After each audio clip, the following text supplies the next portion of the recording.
Hello hello hello. Welcome back. अब इसमें बात करेंगे सारी योजनाओं की।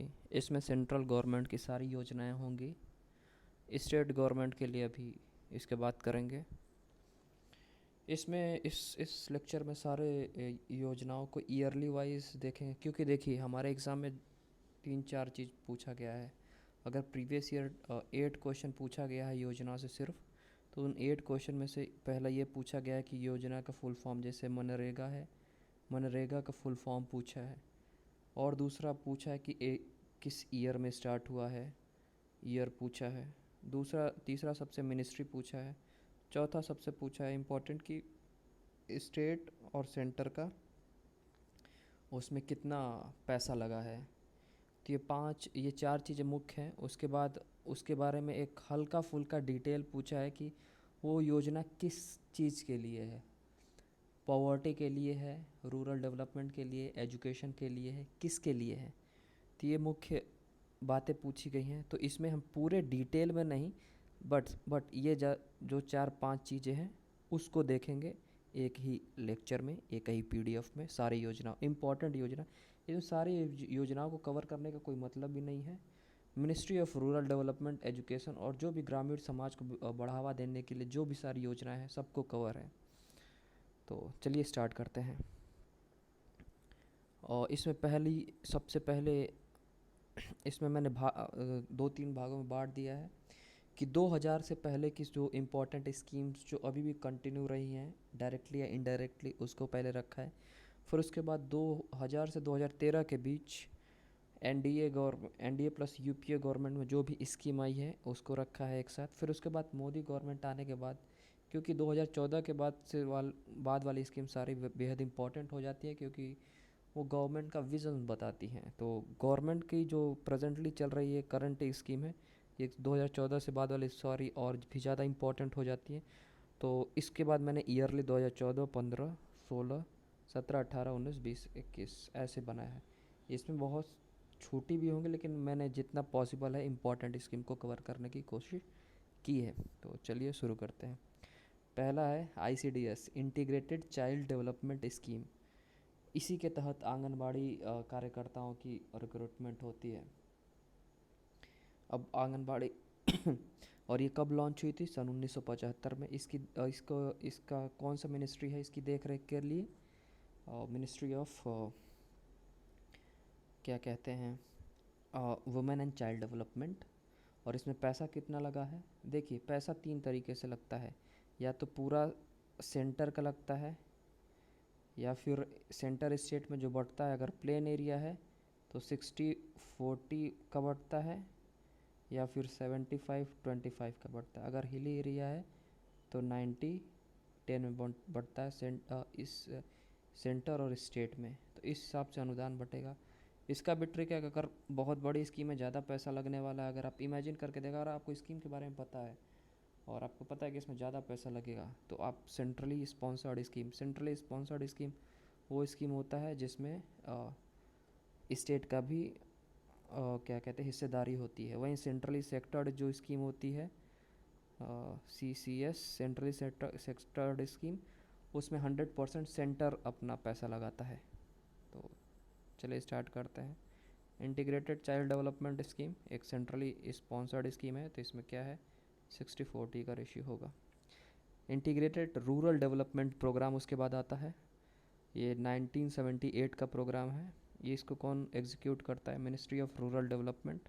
इसके में भी सेम है। इंदिरा आवास योजना, ये प्रेजेंटली जो आवास योजना है यहीं से कंटिन्यूएशन है। इसको 1985 में लागू किया गया था। ये याद रखिए, इंदिरा आवास योजना इंदिरा गांधी ने नहीं लाया था, नहीं तो डायरेक्टली पूछ सकता है कौन सा किसके कार्यकाल में आया था, तो इंदिरा गांधी के कार्यकाल में नहीं था। और किस बारे में, अच्छा मैं तो ये भूल ही गया कि स्कीम को किस बारे में। देखिए integrated child development scheme overall mother and child care के लिए, हेल्थ के लिए है कि प्रसर्व और ये सारी चीज़ें अपना फ्री ऑफ कॉस्ट अपने गवर्नमेंट हॉस्पिटल में हो, ओवरऑल इसके लिए। इंटीग्रेटेड रूरल डेवलपमेंट में पॉवर्टी एलिवेशन प्लस इसी में क्या कहते हैं, किसानों को ऋण देना और स्मॉल और मार्जिनलाइज्ड इस और इसमें क्या कहते हैं, जो भी छोटे मोटे आर्टिसियन है उनको लोन देना इंटीग्रेटेड रूरल डेवलपमेंट का ही पार्ट है। उसके बाद इंदिरा आवास योजना में आवास, जैसा कि स्कीम के नाम से ही समझ में आ रहा है, आवास मतलब घर के लिए पैसा देना। जवाहर रोजगार योजना 1989 में है, रोजगार अपलिफ्टमेंट फॉर विलेज एरिया। इसको कौन करेगा? देखिए, ये जो है आवास योजना जो मिनिस्ट्री ऑफ हाउसिंग है, और वहीं पे जवाहर रोजगार और मिनिस्ट्री ऑफ रूरल डेवलपमेंट ही आएगा। यूनिवर्सल इम्यूनाइजेशन प्रोग्राम, और जो कि 1985 में आया था, इसकी जो मिनिस्ट्री है मिनिस्ट्री ऑफ हेल्थ। इम्यूनाइजेशन वही है कि टीकाकरण, जो भी ट्यूबरकुलोसिस, पोलियो, ट्यूबरकुलोसिस मैं कह रहा हूँ सॉरी, पोलियो, काला आजार, जापानीज़ इंसेफ्लाइटिस और निमोनिया, इन सब का आपका फ्री टीकाकरण होगा। उसके बाद जो महत्वपूर्ण है MPLADS, member of parliament local area development scheme, ये 1993 में आया था। इसकी जो मिनिस्ट्री है याद रखिए, मेंबर ऑफ पार्लियामेंट, इसको मिनिस्ट्री ऑफ रूरल डेवलपमेंट मत कर दीजिएगा, कुछ ऐसा मत कीजिए। मोस्पी है ministry of statistic and programme, ऐसा करके है। मिनिस्ट्री ऑफ स्टेटिस्टिक जो है इसकी देख रेख करती है। इसमें क्या करे मिलेगा, 5 करोड़ रुपया मिलेगा हर एक MP को, हर एक सांसद को, कि अपने क्षेत्र में 5 करोड़ रुपये का वो जिधर चाहे उस क्षेत्र में उस 5 करोड़ रुपये को अपना डेवलपमेंट कार्यों में लगा सकता है अपने कॉन्स्टिट्यूंसी में। उसके बाद है नेशनल सोशल असिस्टेंट प्रोग्राम। ये देखिए, ये अम्ब्रेला स्कीम है, इसके अंदर ढेर सारी सब स्कीम है। ये 1995 में आया था, मिनिस्ट्री ऑफ रूरल डेवलपमेंट इसके अंदर ही है। अपने UP में है क्या कहते हैं, समाजवादी पेंशन योजना, वहीं वृद्धा पेंशन योजना, और ये सारी चीज़ें, विधवा पेंशन वाला भी सारी चीज़ इसी के तहत दिया जाता है, नेशनल सोशल असिस्टेंट प्रोग्राम। इसमें क्या है कि जो भी फिजिकली डिसेबल्ड हैं, जो भी अपने समाज के लोग हैं जिनको सिक्योरिटी की ज़रूरत होती है, वो मतलब कि कोई इनकम का सोर्स नहीं है, तो उनको पैसा देना। तो ये ओवरऑल ये स्कीम था। उसके बाद है मिड डे मील। सबको पता है मिड डे मील के बारे में क्या है। सरकारी स्कूल में 1 से 8 तक के बच्चों को खाना देना होता है, और इसमें 1 से 6 तक को जो है 405 कैलोरी और 12 ग्राम प्रोटीन, वहीं 6 से 8 तक वालों को 700 कैलोरी 8 ग्राम प्रोटीन की आवश्यकता होती है। इतना खाना प्रोवाइड किया जाता है। ये पहले किस स्टेट में चलता था? देखिए, ये पहले स्टेट स्कीम था तमिलनाडु गवर्नमेंट का। फिर इसके बाद इसको एक्सटेंड कर, मतलब ये काफ़ी सक्सेसफुल रहा इस स्टेट में, तो सेंट्रल गवर्नमेंट में पूरा सेंटर में इंट्रोड्यूस किया 1995 में। पूरे सेंटर में नहीं, कुछ ही हिस्सों में स्टेट में सेंट्रल गवर्नमेंट द्वारा इसको किया गया था, और फिर ये काफ़ी सक्सेसफुल रहा। तो 2002 में ओवरऑल पूरे भारत में इसको लॉन्च किया गया। इसकी जो मिनिस्ट्री है मिनिस्ट्री ऑफ एजुकेशन या ministry of human resource development है। देखिए, एजुकेशन एक कॉन्करेंट लिस्ट में है, तो इसमें दोनों स्टेट और गवर्नमेंट, दोनों स्टेट या सेंटर दोनों इनिशिएटिव ले सकती है। उसके बाद TDPS टारगेटेड, ये TPDS है, TPDS targeted public distribution system. देखिए, पहले भी हमेशा से पब्लिक डिस्ट्रीब्यूशन सिस्टम PDS जो है ये पहले से भी चलता आ रहा था, लेकिन एक पर्टिकुलर किसी, ये पूरा सेंट्रल स्टेट गवर्नमेंट का जब अन्न दे या जब ना दे, ये पूरा उन पर निर्भर करता था। ये किसी योजना के तहत नहीं था, सिर्फ हाँ मिलेगा तो मिलेगा ऐसे था। जब भी भूखमरी आई, कम हुआ। ये अंग्रेज़ों के ज़माने, जब सन 1942 में बंगाल फेमाइन आया था, तब भी थोड़ा बहुत दिया गया था। फिर उसके बाद रेगुलेटरी जब आई थी, जब फिर एक और, जब आफ्टर इंडिपेंडेंस 1965 के दौरान, 1964 65 में जय जवान जय किसान नारा आया, तब ये उस टाइम भी किसानों की बड़ी किल्लत थी, भूखमरी थी, और हम वॉर से गुजर रहे थे, तो ढेर सारी दिक्कत थी उस टाइम भी। इसका इसीलिए FCI food corporation of India का गठन किया गया था। किसानों में अच्छे दामों से क्या कहते हैं अनाज लेगी और गरीबों में बांटेगी, तभी FCI गठन किया था। But there was no scheme as such. तो स्कीम प्रॉपरली आई TDPS targeted public distribution system, इस जो 1997 में आया। इसमें अन्न देते हैं, क्या कहते हैं, 3 रुपये kg का राइस होता है, और 2 रुपये kg का वीट होता है इसमें, और आप 5 किलो ले सकते हैं इसमें। और सिर्फ राइस वीट ही नहीं है, पल्स है, ऑयल सीड है, पल्सेस है, ऑल सीड है, और थोड़ी बहुत सब्जी 1-1 किलो ये सब है। एक 5-5 रुपये पर केजी पल्सेस मिलता है, 5 रुपये पर किलो। और टोटल आप कितना अनाज उठा सकते हो, 5 केजी पर मंथ आप यहाँ से अनाज उठा सकते हो। और इसकी कौन सी मिनिस्ट्री है? मिनिस्ट्री ऑफ एग्रीकल्चर मत लगाइएगा, ना ही मिनिस्ट्री ऑफ रूरल डेवलपमेंट, इसमें काफ़ी कन्फ्यूजन होता है। Ministry of food and public distribution लगाइएगा। Ministry of consumer food and public distribution, ये है इसके पीछे की मिनिस्ट्री। तो देखिए और सारी मिनिस्ट्री तो देखिए नाम से समझ में आ जाएगा, बट कुछ मिनिस्ट्रीज़ ऐसी हैं, कुछ स्कीम्स ऐसे हैं कि थोड़ा बहुत आपको ध्यान देना पड़ेगा। तो इससे पहले तो जितनी स्कीम है नाम से ही समझ में आता था कौन सी मिनिस्ट्री उसके हो सकती है, बट इसमें ministry of food and public distribution होगा। उसके बाद केसीसी है, 1998 में आया। और केसीसी किसान क्रेडिट कार्ड, इसे किसान अपना इससे अपना लोन ले सकते हैं। कहाँ से? पब्लिक सेक्टर बैंक से, आरआरबी से, और स्टेट कॉरपोरेशन जो बैंक्स होते हैं उससे ये लोन ले सकते हैं। इसको एग्जीक्यूट कर से और आरबीआई और नाबार्ड मिल के इसके पीछे की जो एजेंसी इसको जो है कार्यरत करती हैं। अगर मिनिस्ट्री पूछे तो मिनिस्ट्री ऑफ फाइनेंस इसको कह दीजिएगा। उसके बाद देखिए ये जो जवाहर रोजगार योजना आया है, उससे पहले इंटीग्रेटेड रूरल डेवलपमेंट प्रोग्राम, और उसके साथ साथ ढेर सारी स्कीम थी। तो इंटीग्रेटेड रूरल डेवलपमेंट प्रोग्राम में ही का ही पार्ट है स्वर्ण जयंती ग्राम स्वरोजगार योजना, जो कि 1999 में आई। इसमें क्या है, ऋण के साथ साथ रोज़गार क्या कहते हैं अपॉर्चुनिटी विलेज एरिया में प्रोवाइड कराना है। कि जैसे आर्टिसियन है, जैसे आर्टिसियन में कौन हो गया, कुम्हार है, कुम्हारों के लिए नई नई टेक्निक का घरौदा लाओ, चक्का इलेक्ट्रीफाई करो कि ढेर सारा प्रोड्यूस करते हैं, पॉटरी को प्रोड्यूस करें और अपना मार्केट में बेचें, मार्केट फैसिलिटी प्रोवाइड करना है। तो ये सारी चीज़ें इस स्कीम में आती हैं। स्कीम 1999 में लॉन्च हुई। तो कौन सी मिनिस्ट्री है इसके पीछे? Ministry of rural development. Next चलते हैं, ये हो गया 2000 तक का स्कीम का बात।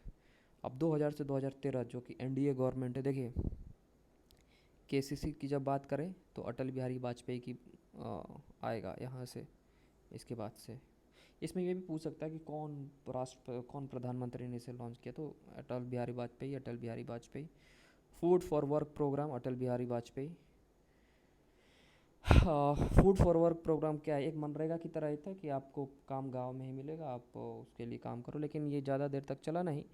और इसको जो मर्ज कर दिया गया था, फूड फॉर वर्क जवाहर रोजगार योजना जो ये है 1989 वाली, और फूड फॉर वर्क योजना मर्ज करके बना दिया गया था संपूर्ण ग्रामीण रोजगार योजना।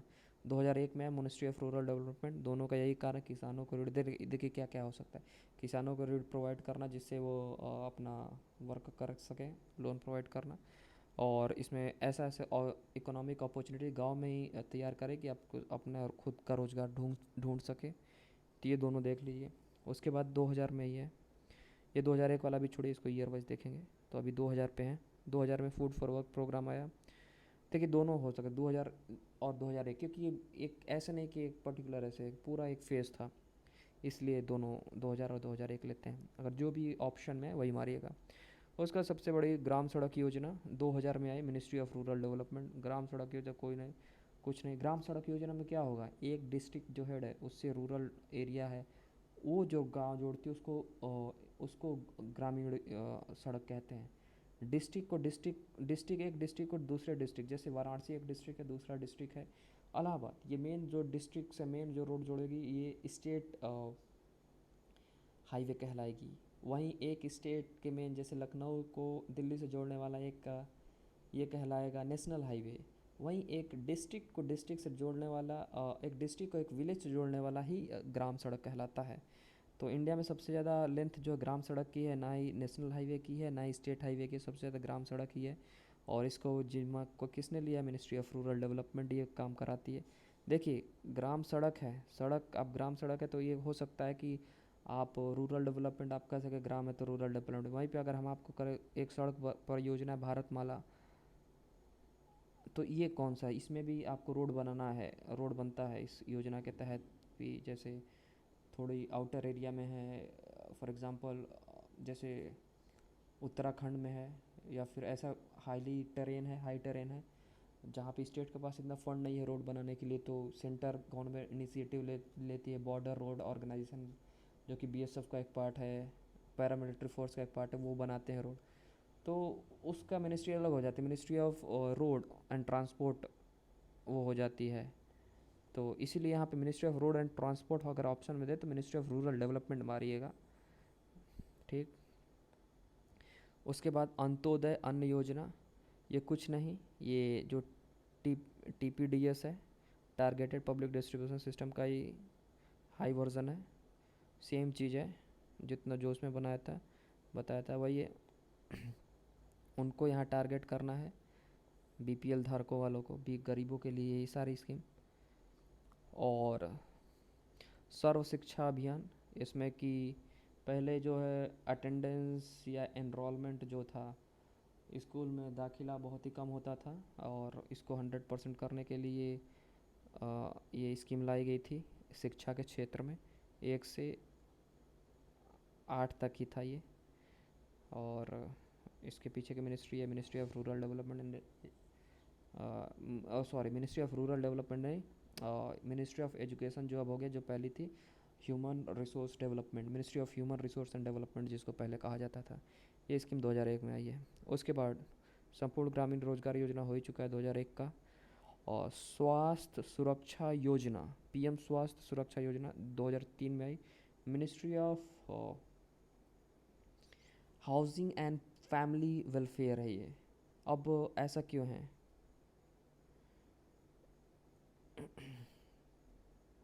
सॉरी, मिनिस्ट्री ऑफ हाउसिंग नहीं, ministry of health and family welfare है, तो सही है। मिनिस्ट्री ऑफ हेल्थ ही है, स्वास्थ्य से रिलेटेड स्कीम है, 2003 में आई है। और अच्छा, इसमें क्या है, इस स्कीम में क्या है, इसमें जो है कि छोटे छोटे डिस्ट्रिक्ट, जैसे कि गोरखपुर में एम्स बन रहा है, तो इसी के तहत है। मतलब छोटे छोटे जगहों पे, छोटे छोटे सिटीज़ में हमें एम्स और बड़े बड़े हेल्थ वाले कॉलेजेस बनाने हैं। तो स्वास्थ्य सुरक्षा योजना यही है 2003 वाली। और पूरा का कॉन्सेप्ट 2004 में थी, ये कोई योजना नहीं है। इसका पूरा का फुल फॉर्म है providing urban facilities in rural areas, जो कि 2004 का ये थिंग है, थिंग था, ये एक सोच थी किसकी, APJ अब्दुल कलाम की, कि हम जो भी शहर में फैसिलिटी है क्यों ना उसको गाँव में प्रोवाइड करें। तो ये वो था। उसके बाद सबसे बड़ा आता है नेशनल हेल्थ मिशन 2005 में। ये बहुत ही बड़ा अम्ब्रेला मिशन, अम्ब्रेला स्कीम है, इसके अंदर छोटी छोटी स्कीम है। इसको जो कंडक्ट करती है ministry of health and family welfare, ASHA इसी के तहत हुए थे। देखिए, आंगनबाड़ी कार्यकर्ता इंटीग्रेटेड चाइल्ड डेवलपमेंट स्कीम 1975 का है। वहीं पे आशा एक रेजिडेंशियल सोशल हेल्थ जो है ये इसका है, नेशनल हेल्थ मिशन का पार्ट है, जो कि 2005 में आया है। और जननी सुरक्षा योजना भी 2005 में है। इसमें कि अगर आप गवर्नमेंट हॉस्पिटल में आप कराते हो तो आपको 1,000 रुपया मिलेगा, काफ़ी सही। तो ये है। इसके अंदर और भी सारी स्कीमें जो अलग अलग साल में लॉन्च हुई है ministry of national health mission के तहत।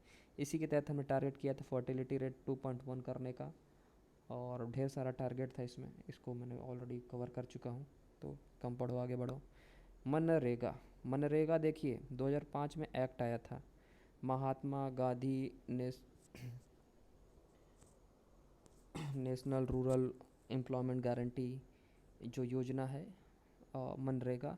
मनरेगा 2005 एक्ट जो है 2005 में है, और लॉन्च जो हुआ था 2006 का ये स्कीम है। लॉन्च जो है मनरेगा एक्ट 2005 में आया था, 2006 में। इसमें क्या 100 डेज एम्प्लॉयमेंट गारंटी जो होगा ये है, मिनिस्ट्री ऑफ रूरल डेवलपमेंट इसको कंडक्ट कराती है। आपको रोज़गार मिलेगा गांव में ही 100 दिन का। उसके बाद आम आदमी बीमा योजना LIC है, 15 से सॉरी ये स्कीम है 18 to 59 वालों के लिए। 18 से 40 या 18 to 59 में कंफ्यूज हो रहा हूँ, देख लीजिएगा। वही बीमा है कि आप बीमा करा लो, आपके मरने के या फिर कुछ होगा तो आपके बच्चे को स्कॉलरशिप मिलेगा, या फिर मरने के बाद आपको फैमिली को लगभग ₹35,000 मिलेंगे, यही है। तो देख लीजिए कौन करा रहा है, LIC है। LIC है तो इसका मिनिस्ट्री कौन सा अगर पूछेगा तो मिनिस्ट्री ऑफ फाइनेंस, सिंपल सा है। और किस ईयर में? 2007 में। राजीव ऋण योजना, ये खास कोई स्कीम नहीं है, अगर पूछ दे तो ठीक है, 2008 में है। और ये बड़ा ही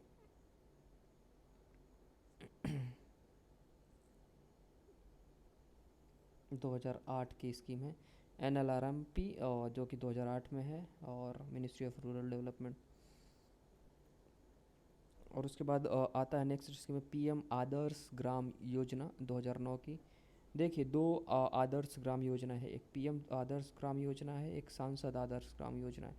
PM आदर्श ग्राम अगर पूछेगा, इसमें क्या है कि SC ST के लिए हम एक फैसिलिटी, एक आदर्श ग्राम बनाने की कोशिश करेंगे जिनमें अच्छा रोड ट्रांसपोर्ट अच्छा हो, एक अच्छी बिजली की सुविधा हो, ये सारी है। तो अगर SC ST वाली जो PM वाली योजना है, जो कि SC ST की, तो मिनिस्ट्री ऑफ सोशल जस्टिस हो जाएगा, जो कि 2009 में है। और मिनिस्ट्री ऑफ सोशल जस्टिस, इसमें यही है कि आदर्श ग्राम बनाने का, आदर्श ग्राम में क्या होगा, अच्छी फैसिलिटी प्रोवाइड करेंगे। अब उसके बाद राष्ट्रीय माध्यमिक शिक्षा योजना। देखिए इससे पहले शिक्षा योजना का 2001 वाला जो सर्व शिक्षा अभियान 2001 है, वो सिर्फ 8 तक था, वो सिर्फ 8 तक था। अब ये 9 से 12 तक के लिए है कि इनको 9 से 12 तक के बच्चों में 100% एनरोलमेंट रेट बढ़ाने की कोशिश करेंगे, एनरोलमेंट। और अ, और ये स्कीम कब लॉन्च हुई? 2009 में। मिनिस्ट्री कौन होगी? मिनिस्ट्री ऑफ एजुकेशन है, मिनिस्ट्री जिसको पहले करते थे ministry of human resource and development. अब उसके बाद जो नेक्स्ट बड़ी स्कीम है Jawaharlal Nehru national solar mission, 2009-2010 में आई थी। इसके पीछे की मिनिस्ट्री कौन है? मिनिस्ट्री ऑफ रिन्यूएबल एनर्जी है इसके पीछे के। इसमें क्या था कि पहले तो जब ये लॉन्च हुआ था 2009 में, तो 22,000 मेगावाट बिजली का ही सोलर पैनल हमें लगाना था। बट मोदी गवर्नमेंट के आने के बाद 2019 में ये बढ़ा दिया गया, लगभग 1 लाख मेगावाट बिजली का अब टारगेट है 2022 तक। तो ये टारगेट अब चेंज हो चुका है। उसके बाद आता है NRLM एंड NULM। देखिए ये जो योजना थी इससे पहले, और स्वर्ण जयंती ग्राम स्वरोजगार योजना और संपूर्ण ग्रामीण रोजगार योजना, इसी को ही अब नाम दे दिया गया है नेशनल रूरल लिवलीहुड मिशन। मतलब कि गांव में ही एम्प्लॉयमेंट जनरेशन और सेल्फ एम्प्लॉयमेंट की अपॉर्चुनिटी देना। अगर पूछे नेशनल रूरल लिवलीहुड मिशन किस ईयर में आया? 2011 में। अगर ये वाला है तो मिनिस्ट्री ऑफ रूरल डेवलपमेंट है। और NULM national urban livelihood mission, जो कि अर्बन क्षेत्र के लिए है, इसके लिए मिनिस्ट्री ऑफ अर्बन अफेयर है। तो ये याद रखिएगा, ऐसा नहीं, दोनों अलग अलग मिनिस्ट्री कंडक्ट करती है। और इसी योजना में 2014 में जब सरकार आती है तो DAY प्रीफिक्स जुड़ जाता है, दीनदयाल अंत्योदय योजना, इसमें ये जोड़ दिया जाता है 2014 में। तो 2014 में देखेंगे क्या होता है। नेशनल फूड सिक्योरिटी एक्ट, इससे पहले हमने पढ़ा था क्या कहते हैं, अंत्योदय अन्न योजना और ये वाली, और TDPS उसी का एक्सटेंशन है ये वाली योजना, क्या कहते हैं, नेशनल फूड सिक्योरिटी एक्ट की अब कंपलसरी कर दिया। अब देखिए योजना चल रही है, क्या पता पहले वो गवर्नमेंट चला रही है तो अब कैंसिल कर दिया जाए। तो जो भी था कि 3 रुपये kg राइस, 2 रुपये kg वीट, जो भी कुछ मिल रहा था, अब उसको कंपलसरी कर दिया गया इस एक्ट को लाके, अब वो नियम बन चुका है।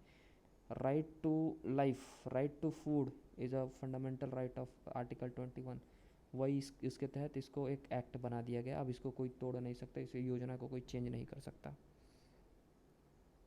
अच्छा, इसके तहत बेनिफिशियरी पता है आपको कितने आते? लगभग 80 करोड़, 60 to 80 करोड़ ये बेनिफिशरीज़ हैं, इतने लोग लाभान्वित होते हैं।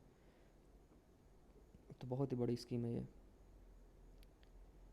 उसके बाद 2014 में आते हैं, 2014 में चेंज होता है मोदी गवर्नमेंट आती है तो उसके साथ सारी योजनाएं, ढेर सारी नई नई योजनाएं आएगी।